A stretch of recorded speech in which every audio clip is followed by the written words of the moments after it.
Što nas čeka krajem 2024. godine? U nastavku priče o procesima u plaštu Liza to lijepo objašnjava. A zbog činjenice da se temperatura magme i kao posljedica toga plašta povećava, magma postaje fluidnija i broj tokova magme brzo raste. Zbog činjenice da je 1995. godine naš planet naglo počeo ubrzavati svoju rotaciju, centrifugalne sile počele su gurati vruću rastaljenu magmu iz jezgre u koru. Stoga se ova magma počela ubrzano uzizati kroz nove kanale magme. Magma na velikim dubinama sabijana je pritiskom slojeva zemljine kore, što se može usporediti sa stlačenom oprugom. Kad se magma iznenada topi i diže, povećava se u volumenu jer je manji pritisak stijena na nju, kako se diže više. To znači da se magma može ispraviti poput opruge i tako će naglo povećati svoj volumen. Ovo dizanje i širenje magme događa se naglo, a kretanje vruće magme događa se velikim brzinama. Kada se vruća magma digne više, tamo se susreće sa hladnijim tokom, jer što je bliže kori, to je magma hladnija. Razlika u njihovim temperaturama može biti doslovno nekoliko stupnjeva, ali to je već dovoljno za stvaranje tokova magme različitih temperatura usmjerenih jedan prema drugome. Neke nove magmatske rijeke prolete ispod same ploče, nešto slično vidimo u Sibiru. Nakon što magmatske rijeke prenesu svoju toplinu pločama, one gube temperaturu i spuštaju se dolje. A kada se silazna magmatska rijeka sudari sa uzlaznom, vrućom rijekom koja dolazi iz jezgre, njihov sraz dovodi do onoga što nazivamo kavitacijskim eksplozijama. Ove ogromne kavitacijske eksplozije oslobađaju plinove.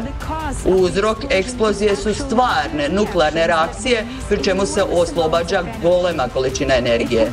Ispravnije bi bilo nazvati je unutarplašnom nuklearnom eksplozijom, ali samo zbog asocijativne sličnosti sa kavitacijskim eksplozijama smo ove eksplozije u plaštu i nazvali kavitacijom. Upravo se te eksplozije bilježe kao potresi dubokoga žarišta. Što je veći kontrast u temperaturama, brzinama i pritiscima između magmatske rijeka koje se sudaraju, to je eksplozija jača. Ove su eksplozije po snazi jednake milijunama i milijardama nuklearnih bombi, a nikad prije nisu se dogodile u tolikom broju unutar plašta. Pogledajte kartu koja prikazuje učestalost i broj potresa dubokog žarišta u proteklim desetljećima. Sada su se potresi dubokog žarišta počeli bilježiti izvan rubova ploče, a znanstvenici uopće ne znaju kako to objasniti. Pogledajte primjere potresa izvan rubova ploče na karti. Međutim, pojavljuju se i u mnogim drugim dijelovima plašta, samo njihov udarni val nije uvijek zabilježen i senzori ga ispravno ne prepoznaju. Udarni val se divergira tangencionalno od svake eksplozije. Moguće je odrediti u kojem se smjeru dogodila eksplozija unutar plašta povlačenjem ravne linije od epicentra potresa dubokog žarišta do središta mase Zemlje. Na toj liniji od epicentra do središta mase Zemlje, do jezgre, a na dubini koju su senzori zabilježili, dogodila se eksplozija. Nuklearna eksplozija unutar plašta utječe i na zemljinu koru i na zemljinu jezgru. Ovo podsjeća na Jutkin efekt, odnosno udarni valovi od eksplozije unutar plašta dodatno destabiliziraju zemljinu jezgru. Ove eksplozije dodatno tope plašt u dubini, oslobađajući još više topline i pritiska. Dakle, postoji još više vruće magme, a temperatura unutar našeg planeta još više raste. I svaka eksplozija unutar plašta povećava količinu topline. Budući da se u njemu odvijaju prave nuklearne reakcije, snage milijarde nuklearnih bombi, temperatura u epicentru eksplozije doseže više milijuna stupnjeva. Zbog toga se i magma i plašt još više tope, a temperatura još više raste. To se događa kod svake duboko žarišne nuklearne eksplozije unutar plašta. Eksplozije također uzrokuju promjenu smjera samog magmatskih rijeka, sudaraju se i pojavljuju se sve više sličnih eksplozija.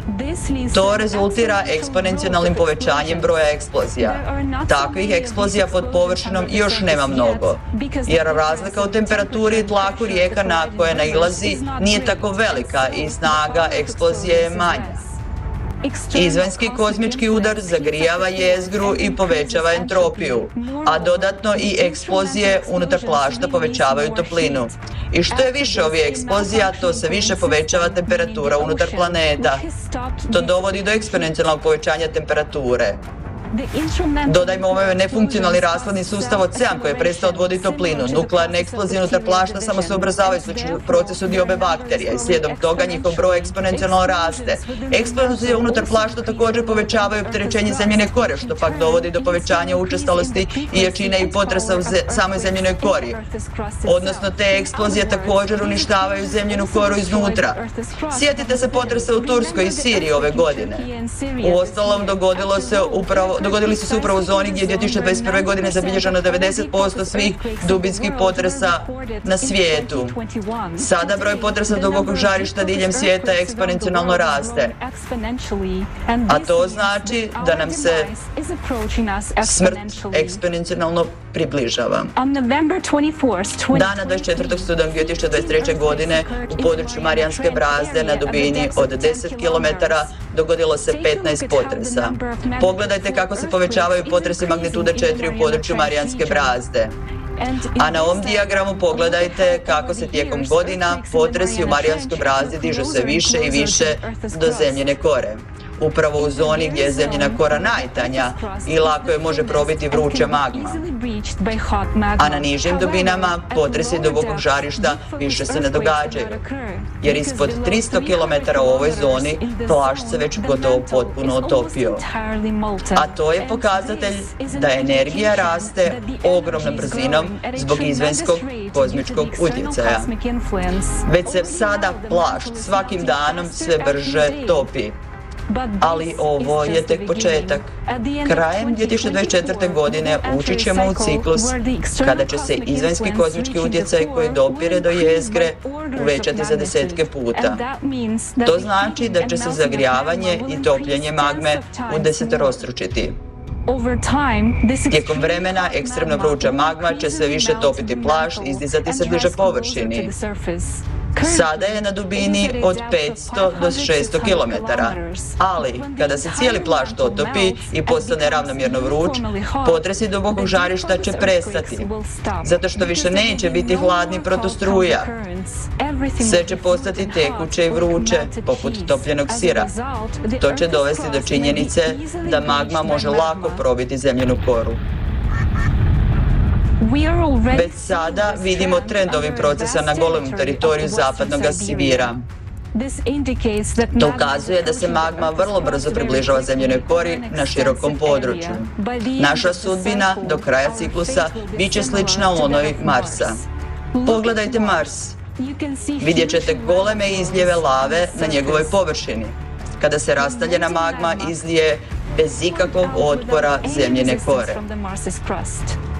Hoćemo li imati vremena zaustaviti ovaj proces na Zemlji i spasiti čovječanstvo? Dakle, koncem 2024. godine ulazimo u vrhunac 12.000 godišnjeg ciklusa i tada će se kozmički utjecaj na naš planet povećati za 10 puta. Magma koja se uzdiže je sada na dubini 500 do 600 km ispod kore. Kad se cijeli plašt utopi, prestat će i potresi dubokog žarišta. No, otopljena magma poput vrućeg sira će lako moći probiti zemljinu koru i izlijet će se na površinu bez otpora. Ako osvijestimo ovu činjenicu, onda je jasno da nemamo vremena za gubljenje. Treba početi djelovati da spasimo naš planet i sebe. Sigurno da ne želimo da se našem planetu dogodi isto ono što je zadesilo Mars. Jer ako pogledate strukturu Marsa, površinu, vidjet ćete da se vide izljevi te lave po površini. To je nedvojbeno. Zato je bitno da se svi informiramo o ozbiljnosti ugroze. Informirajte najprije sebe i širite te vijesti dalje drugima. I onda ajmo svi zajedno se udružiti da spasimo taj naš prelijepi planet. Jer nemamo drugog.